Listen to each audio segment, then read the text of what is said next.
Bien voilà, je m'appelle Yves Philippot, j'habite à Saint-Jacques-les-Pins, en bordure des marais de l'Ars. Après avoir travaillé pendant presque 28 ans au parc de Branferré, maintenant je suis retraité. Et j'ai une passion pour la botanique d'une manière générale, et plus particulièrement pour les ptéridophytes. Alors, les ptéridophytes, c'est un gros mot qui regroupe en fait des plantes qui sont caractérisées par le fait qu'elles n'ont pas de fleurs. Et donc ça comprend les fougères, les prêles, les sélaginelles et puis d'autres petites plantes qui sont un peu moins connues.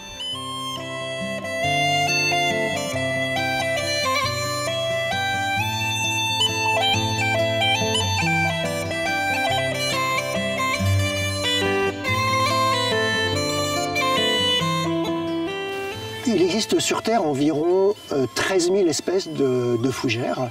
La plupart sont dans les pays plutôt tropicaux. 80% des espèces de fougères sont plutôt dans les pays tropicaux. Il faut savoir qu'en France, on a quand même près d'une centaine d'espèces qui poussent naturellement sur le territoire français.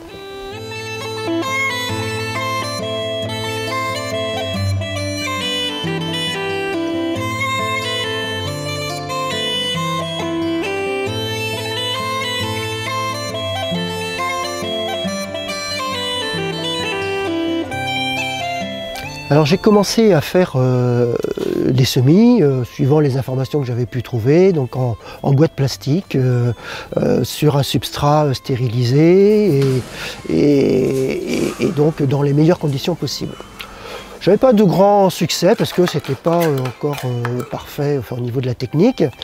Et un jour, en me promenant dans Vannes, pour accéder à un petit parking qui se situe donc en face des remparts, il y a un petit passage souterrain.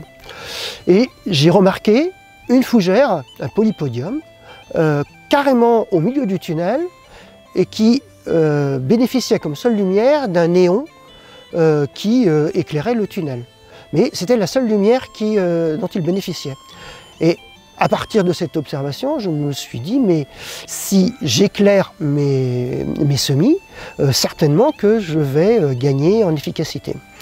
Et donc c'est ce que j'ai fait, et effectivement, j'ai d'abord aménagé une vieille armoire frigorifique en mettant des néons à l'intérieur et puis un petit peu de chauffage, un temps d'éclairage déterminé, etc. Et j'ai tout de suite vu que c'était, ça améliorait considérablement les chances de réussite. Et donc après, je suis passé dans un stade plus important où là, j'ai aménagé une chambre de culture que j'appelle le phytobidule, puisque son vrai nom, normalement, c'est le phytotron. Mais donc, dans mon phytobidule, je cultive donc les fougères à partir du semis de spore jusqu'à en pot de 6 cm. Mais quand effectivement on veut faire des semis, il faut trouver des spores et à part d'aller les chercher dans le milieu naturel lors de voyages, bon, ce que je fais, mais on est quand même assez limité, il faut trouver les spores soit dans les jardins botaniques, soit en ayant des personnes qui sont capables d'identifier, de collecter et d'envoyer dans de bonnes conditions les spores de ces différentes espèces. Alors c'était un peu compliqué et on ne connaît pas tout le monde. Et de là est née l'idée d'utiliser Facebook. Et donc j'ai créé un groupe qui s'appelle Passionnés de fougères rares et arborescentes, et qui m'a permis au niveau français de mettre en relation différentes personnes et de moi-même rester en contact assez régulier avec ces gens. Et quand j'ai fait ce groupe, je me suis dit, mais certainement que dans le monde, il y a d'autres groupes Facebook sur les fougères. J'ai traduit le mot fougère dans toutes les langues que propose Google. Et à partir de ces traductions, de ces mots, j'ai fait des recherches dans Facebook, savoir s'il y avait des groupes en Chine, etc. Et j'ai trouvé au total une 50aine de groupes. Et donc je suis rentré dans tous ces groupes, dans tous les pays. Et une fois que j'étais à l'intérieur, j'ai diffusé la liste de tous les groupes Facebook du monde. c'était phénoménal parce que j'ai vu aussitôt les gens rentrer, enfin voilà, des Taïwanais qui rentraient dans des groupes au Chili, etc. C'est vraiment quelque chose d'extraordinaire. Et à partir de là, je me suis fait tout un réseau de relations et je reçois des sports ainsi des quatre coins de la planète.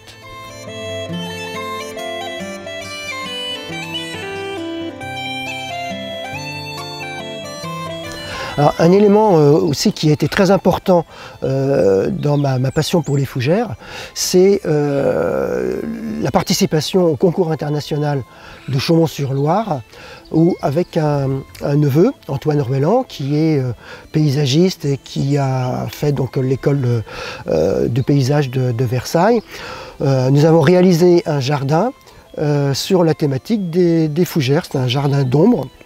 Et l'histoire disait que, en fait, c'était un botaniste qui avait fait venir des fougères des quatre coins de la planète.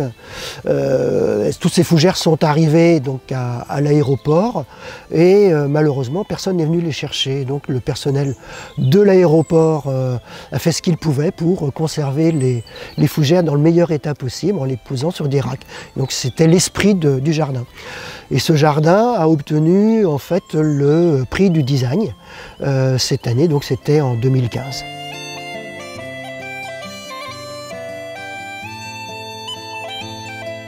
Toutes ces petites plantes arrivées à un certain stade de développement, je ne peux pas tout garder évidemment, donc je les distribue. J'essaye d'en faire profiter les jardins botaniques. Voilà, j'en ai confié au jardin botanique de Nantes, au conservatoire botanique de Brest également. Et puis j'en ai aussi envoyé quelques centaines aux eaux de Beauval pour leur nouvelle serre, voilà, pour agrémenter ce nouvel équipement. Je suis aussi maintenant particulièrement intéressé dans le développement futur à sélectionner en fait les plantes que je vais cultiver en fonction de leur rareté. Jusqu'à présent, j'ai fait un peu tout ce que je pouvais récupérer. Je recevais des spores de Nouvelle-Zélande, d'Australie, de Taïwan, de Bali, etc. Donc je cultivais en fonction de ce que je pouvais avoir. Maintenant que je maîtrise à peu près bien la reproduction des fougères, je vais me concentrer essentiellement sur des espèces qui sont les plus menacées et généralement ce sont des espèces endémiques, c'est-à-dire que l'on va trouver que dans des petits territoires. Voilà, j'ai des fougères par exemple qu'on trouve à Madère, j'en ai d'autres qui viennent des Açores et qu'on va trouver que là-bas. Donc ces espèces-là, dans le contexte du changement climatique, sont particulièrement menacées. Et de pouvoir les cultiver, les confier au jardin botanique que ça intéresse, ça contribuera évidemment à la conservation de ces espèces.